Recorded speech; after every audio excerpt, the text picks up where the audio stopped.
گجرانوالہ کے پراعظم سربکب نوجوان پہلوان بھائیوں، دوستوں اور ساتھیوں، السلام علیکم ورحمۃ اللہ وبرکاتہ۔ ماشاءاللہ اللہ کا شکر ادا کرتا ہوں اور جماعت اسلامی گجرانوالہ کی قیادت کو، یہاں کے کارکنان کو شاباش دیتا ہوں کہ آج میرے سامنے ایک پہلوان نہیں، پہلوانوں کا ایک سمندر موجود ہے، اور ماؤں، بہنوں اور بیٹیوں کا خصوصی شکریہ کہ اتنی بڑی تعداد میں آج وہ جماعت اسلامی کے اس جلسے میں موجود ہے۔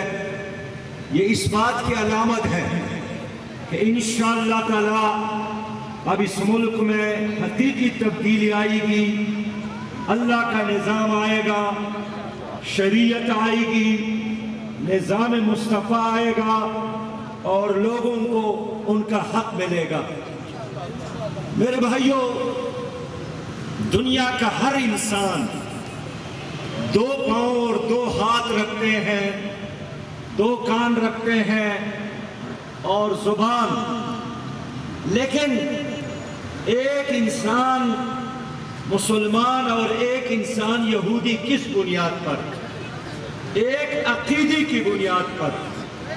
میں اس لیے مسلمان ہوں کہ میرا ایمان ہے کہ مجھے اللہ تعالیٰ نے اس دنیا میں بھیجا ہے اور یہ کائنات اللہ کی ہے۔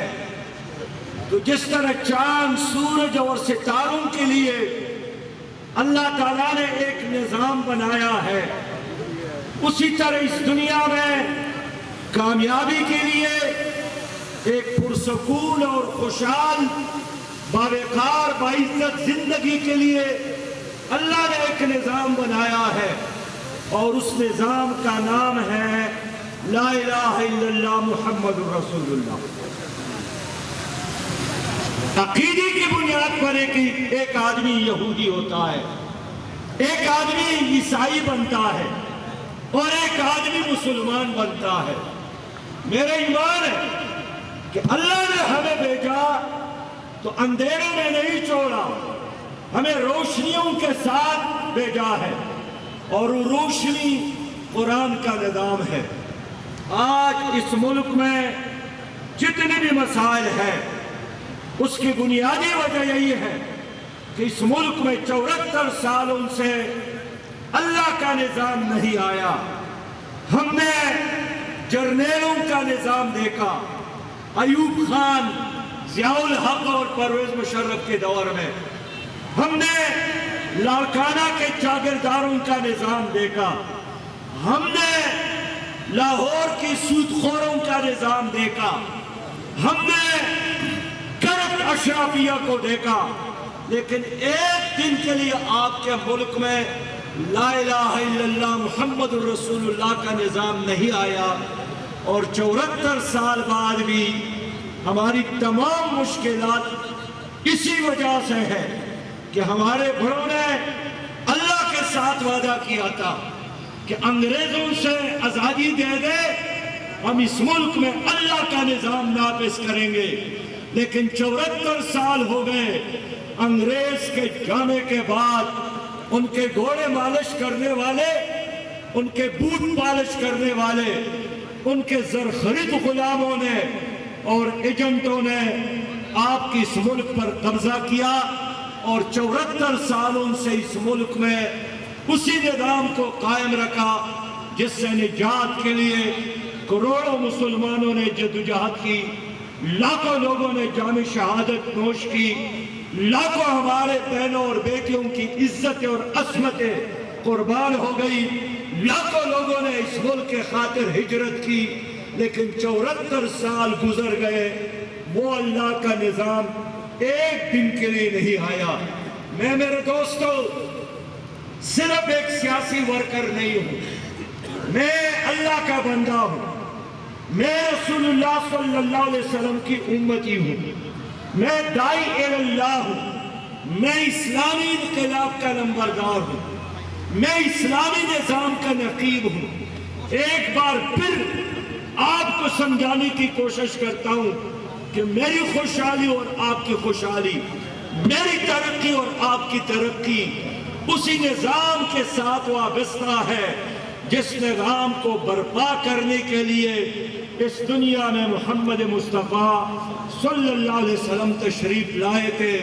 میں آپ سے عہد لینا چاہتا ہوں، میں آپ سے وعدہ لینا چاہتا ہوں کہ لوگوں، اس ملک میں اسلامی نظام کے لیے، شریعت کے نظام کے لیے، نظام مصطفیٰ کے لیے اور لا الہ الا اللہ کے نظام کے لیے آپ جدوجہد کے لیے تیار ہے کہ نہیں ہے؟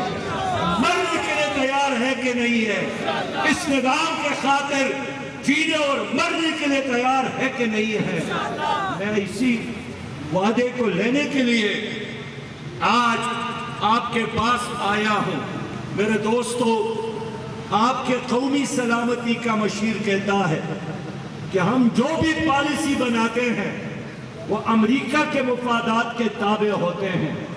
ابھی گزشتہ دنوں FATF کے قوانین پاس کیے گئے، IMF کے ساتھ معاہدہ کیا گیا۔ اس صوبے کا گورنر جناب سرور نے اعتراف کیا، لندن میں میڈیا سے بات کی کہ ہماری حکومت نے IMF کے سامنے سب کچھ رکھوا دیا ہے، اب آپ دوبارہ غلام بنائے گئے ہیں۔ میرے دوستوں اور میرے بھائیوں، آپ کی معیشت اس کا سقوط ہو گیا ہے۔ اب دیکھیے، اس ملک کے سب سے بڑے معاشی ماہرین کہتے ہیں کہ سقوط ڈھاکہ کے بعد سقوط معیشت ہو گئی ہے، اب ہمارا اختیار ختم ہوا ہے۔ گزشتہ دن ہماری حکومت نے 12 روپیہ اور 3 پیسے فی لیٹر پیٹرول کی قیمت میں اضافہ کیا۔ سمری ایک بار وزیر اعظم کو بھیجا گیا، اس نے جب دیکھا کہ فی لیٹر 12 روپیہ اضافہ ہوا تو اس نے واپس بھیجا اور اگرا نے اس فائل پر لکھا کہ سر، یہ ہماری تجویز نہیں ہے، یہ IMF کا آرڈر ہے، اس لیے ماننا پڑے گا۔ اور جب دوبارہ سمری وہاں گئی تو عمران خان نے آنکھیں بند کر کے اس پر دستخط کیا، اور اب آپ کے ملک میں راتوں رات پیٹرول فی لیٹر پاکستان میں 160 روپیہ پر ملتا ہے۔ اور جب پیٹرول کی قیمت میں اضافہ ہوا تو آٹے کی قیمت میں اضافہ، گھی کی قیمت میں اضافہ، چاول کی قیمت میں اضافہ، چینی کی قیمت میں اضافہ، کپڑے کی قیمت میں اضافہ، دوائی کی قیمت میں اضافہ، ہر چیز کی قیمت میں اضافہ ہوا ہے، اس لیے کہ ہماری معاشی پالیسیاں اب پارلیمنٹ میں، آپ تمہاری کابینہ میں اس کے فیصلے نہیں ہوتے ہیں۔ میرے دوستو، جناب عمران خان آج منڈی الدین آ رہے ہیں، میں اسے کہنا چاہتا ہوں آپ کو چوکوں اور چوراہوں میں آنے کی ضرورت نہیں ہے۔ عمران خان صاحب چوکوں اور چوراہے میں جلسے وہ لوگ کرتے ہیں جو عوام سے مینڈیٹ لینے کی خواہش رکھتا ہے۔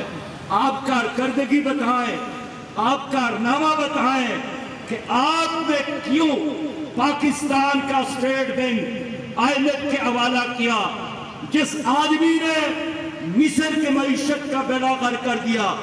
IMF کے کہنے پر آپ نے رضا باقر کو اٹھا کر کیوں اسٹیٹ بینک کا گورنر بنایا، اور اب پاکستان کا اسٹیٹ بینک کا گورنر پارلیمنٹ کو جواب دہ نہیں ہے۔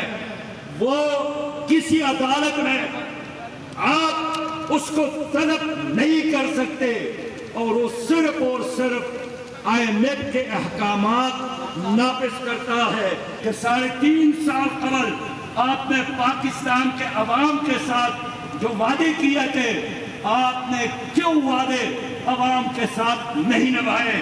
آپ نے وعدہ کیا تھا کہ میں احتساب کروں گا۔ میں عمران خان سے پوچھنا چاہتا ہوں کہ آپ کی حکومت میں 3.5 سال گزر گئے، پاناما لیکس میں جو مجرم تھے جنہوں نے قوم کو لوٹا تھا، جن کے خلاف ہماری پٹیشن سپریم کورٹ میں موجود ہے، آپ نے اس کو سمن نہیں کیا، بلکہ آپ نے ایک لفظ بھی ان کے بارے میں نہیں بولا۔ آپ نے وعدہ کیا تھا میں احتساب کروں گا، لیکن پنڈورا پیپر میں 700 پاکستانیوں کے نام ہے، جس میں بیوروکریٹ بھی ہے، جس میں سیاسی لیڈر بھی ہے، جس میں سابق فوجی لوگ بھی ہیں اور جس میں ججز بھی ہے، لیکن اس میں پی ٹی آئی کے لوگ شامل ہیں۔ آپ نے ان کے بارے میں ایک لفظ بھی ادا نہیں کیا۔ آپ نے کہا میں مہنگائی کا خاتمہ کروں گا، مہنگائی میں 14% اضافہ ہوا۔ آپ نے وعدہ کیا تھا میں نوجوانوں کو 1 کروڑ کی تعداد میں روزگار دوں گا۔ 2.25 کروڑ نوجوان اس وقت پاکستان میں بے روزگار ہے۔ آپ نے 50 لاکھ لوگوں کو گھر دینے کا وعدہ کیا تھا، مزید لاکھوں لوگ بے گھر ہو گئے۔ آپ نے تعلیم مفت دینے کا وعدہ کیا تھا، آپ نے تعلیمی اداروں کا بجٹ بھی بند کیا، کم کیا، اور تعلیم اب میڈیکل کالج میں جو بچہ پڑھتا ہے 80 لاکھ روپیہ اس پہ خرچ آتا ہے۔ اگر ایک طالب علم آپ MA اور MSc کے لیے یونیورسٹیوں میں جاتا ہے، سالانہ اس پر لاکھوں کا خرچ آتا ہے۔ میرے دوستوں اور میرے بھائیوں، آپ نے قوم کے ساتھ وعدہ کیا تھا، میرے ساتھ 200 سے زیادہ معاشی ماہرین ہیں، اور پہلے دن ہمیں باہر سے 200 ارب ڈالر ملیں گے، بلکہ ڈالر ان کی بارش ہوگی، اور میں 100 ارب ڈالر قرضوں میں دوں گا، IMF اور ورلڈ بینک اور قرضداروں کی منہ پر ماروں گا، اور 100 ارب ڈالر عوام کی ترقی پر خرچ کروں گا۔ عمران خان صاحب 3.5 سالوں میں آپ نے 200 ارب ڈالر کا وعدہ کیا نبھانا تھا، 31,000 ارب کے قرضے اب 50,000 تک پہنچ گئے۔ ہر پاکستانی 2 لاکھ اور 35,000 روپیہ مقروض ہے۔ اب اسلام آباد میں وزارت عظمیٰ آپ کے لیے نہیں ہے، میں ویسے دیکھتا ہوں، اور انشاءاللہ میری یہ بات اللہ تعالیٰ سچ ثابت فرمائے گا۔ یہ عمران خان صاحب اور نواز شریف صاحب انشاءاللہ یہ لندن میں وقت آئے گا اکٹھے کر کے پھریں گے انشاءاللہ۔